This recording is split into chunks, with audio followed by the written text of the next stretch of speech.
Hello friends, तो कैसे हैं आप सारे। तो जैसा कि आप जानते हैं कि मेरा पार्लर और बुटीक एक में ही है, एक ही दुकान में है और मैं दोनों को ही चलाती हूँ। लेकिन आज मैं आपसे बात करूँगी अपने बुटीक के बारे में। और अभी मैं देखिए एक सूट और सलवार, इसमें ये एक प्लेन कपड़ा है और इसी में से मुझे सूट और सलवार दोनों की ही कटिंग करनी है। तो आप देख सकते हैं, जैसा कि सबसे पहले जैसे इस टाइप का आपका प्लेन कपड़ा हो तो आपको इस तरीके से कपड़े को फोल्ड कर लेना है और पहले ही नाप लेना है कि आपको कितना, मतलब जितनी ब्लाउज, मतलब किसी का भी चेस्ट हो जितना, तो उसका 1/4 करके और उसमें 2 इंच प्लस करके आप पहले आपको नाप लेना है। जिससे आपका ना बिल्कुल आप अपने हिसाब, मतलब जितनी फिटिंग होगी उसी हिसाब से फ़ोल्ड करेंगे और कपड़ा वेस्ट नहीं होगा ज़रा सा भी। तो आपको ये चीज़ का ध्यान रखना है कटिंग के टाइम पे। और आपको एक चीज़ और ध्यान रखना है, जब भी आप कटिंग करें, निशान लगाएं, तो कपड़े को उल्टा करके आपको कटिंग करना होता है, निशान लगाना होता है, ठीक है। और दूसरी जो बात मैं आपसे करना चाहती हूँ वो ये कि हम अपने बुटीक में सिलाई का क्या रेट रखना चाहिए।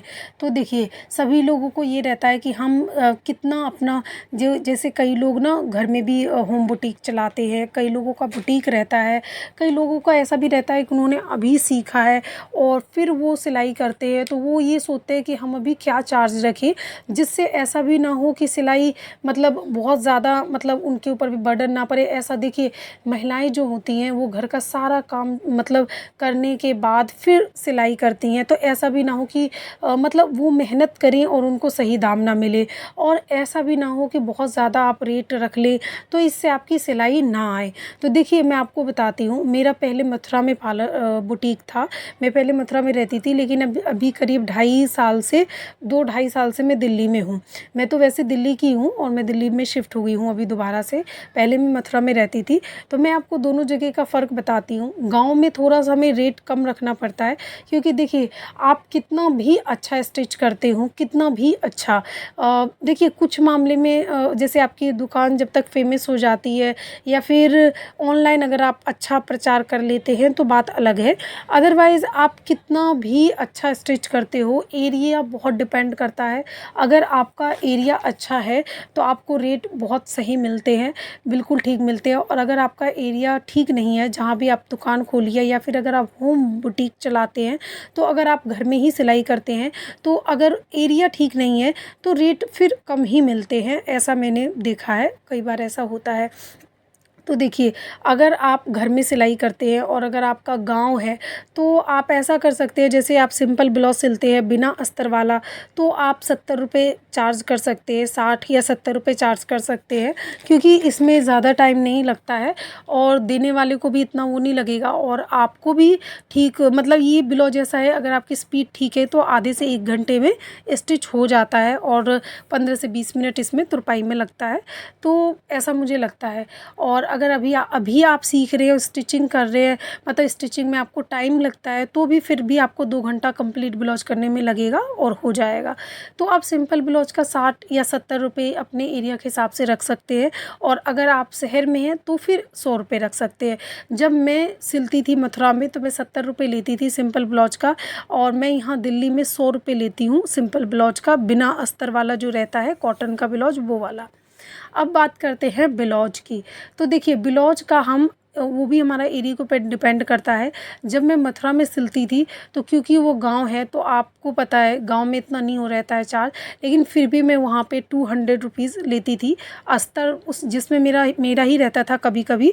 और कभी कभी देखिए कोई कस्टमर ऐसे होते हैं ना कि 200 बोलने पे कहते हैं अरे अस्तर भी अब अलग से दे, तो फिर मैं कभी कभी अस्तर अपना भी लगा देती थी। और कभी कभी मैं अस्तर उनका अलग से चार्ज करती थी कि 200 हमारी सिलाई है और उसके बाद अस्तर आपका रहेगा और जो भी लेस वगैरह रहेगा वो भी कस्टमर का ही रहेगा।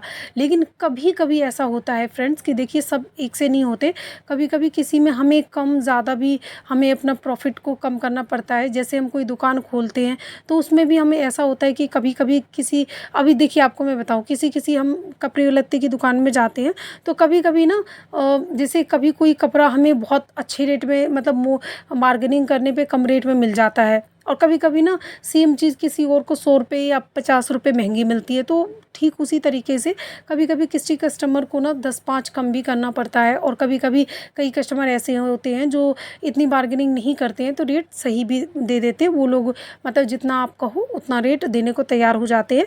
और आपकी सिलाई के ऊपर भी डिपेंड करता है कि अगर सिलाई आपकी अच्छी है तो वो एक बार बार्गेनिंग करेंगे, दूसरी बार में वो खुद देखेंगे कि आपकी स्टिचिंग अच्छी है तो आपके हिसाब से ही वो रेट देने को तैयार हो जाएंगे।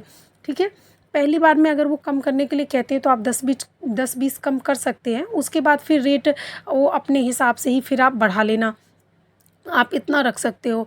और अगर आपका बुटीक शहर में है तो आप 300 ले सकते हो ब्लाउज का। मैं यहाँ पे 300 लेती हूँ ब्लाउज का, और गांव में मैं 200 लेती थी।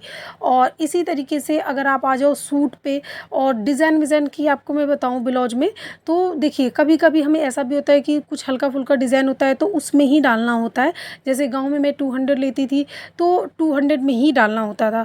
और कुछ जैसे हार्ड हो डिज़ाइन, हार्ड तो देखिए कुछ भी नहीं होता है अगर आपको स्टिचिंग आती है, बस ये रहता है कि टाइम ज़्यादा लगता है। कोई डिज़ाइन ऐसा होता है, कई लेडीज़ होती है कि बाजू में भी डिज़ाइन डलवा रहे हैं, फिर उसके बाद ना मतलब नेक पे भी डिज़ाइन डलवा रहे हैं, तो उसको बनाने में टाइम लगता है।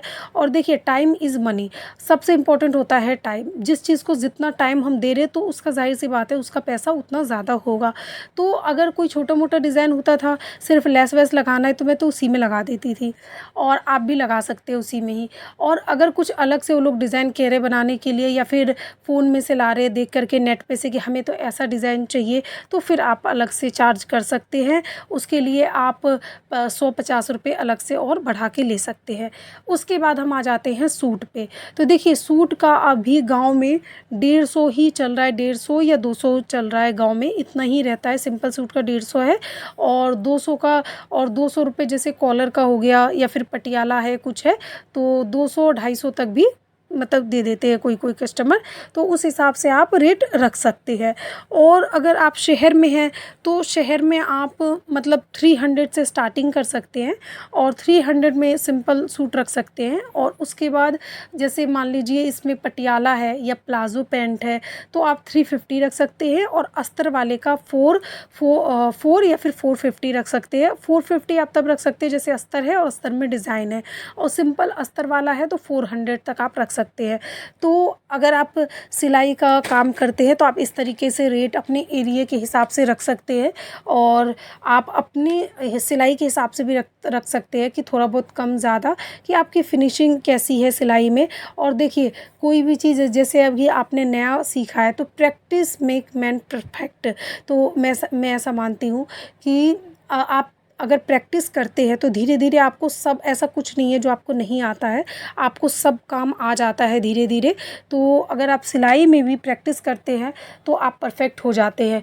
और अब वही बात कर लेते हैं, अगर अभी आपने नया नया सीखा है तो आप फिर थोड़ा बहुत कम करके रेट ले सकते हैं, ताकि देखिए आपका जो कपड़ा है सिलने में, प्रैक्टिस करने में, वो भी आपको ख़रीदना ना पड़े, और आपको अपनी मेहनत का भी कुछ थोड़ा बहुत मिलता रहे, और आपकी मेहनत भी ज़ायर ना जाए। तो आप थोड़ा बहुत कम करके, और अगर आप नया नया अभी सीखा है आपने सिलाई या फिर फैशन डिज़ाइनिंग किया है तो आप थोड़ा कम रेट करके भी ले सकते हैं और स्टिचिंग कर सकते हैं।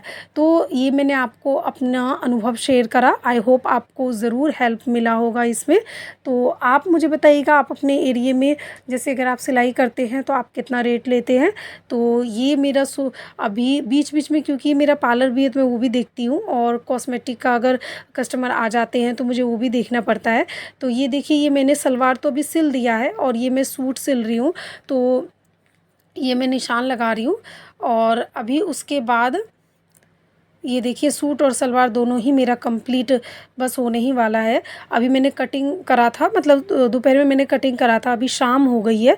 तो क्योंकि बीच बीच में मुझे और मेरे बेटे को भी देखना पड़ता है। अभी देखो वो पीछे, अभी वो खेल रहा है। अभी मैंने उसको मतलब कॉपी में वो लिखता तो कुछ नहीं है, बस मैं ऐसे कॉपी पेन दे देती हूँ तो बस घिसता रहता है। तो देखिए महिलाओं के लिए ये तो रहता है कि घर भी संभालना होता है, बच्चों को भी देखना होता है।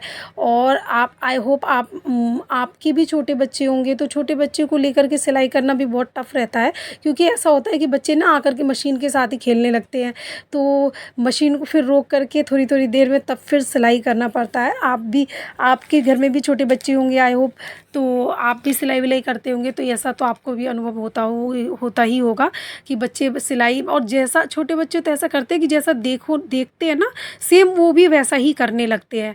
तो ये मेरा बस अब सिलने ही वाला है सूट सलवार दोनों ही।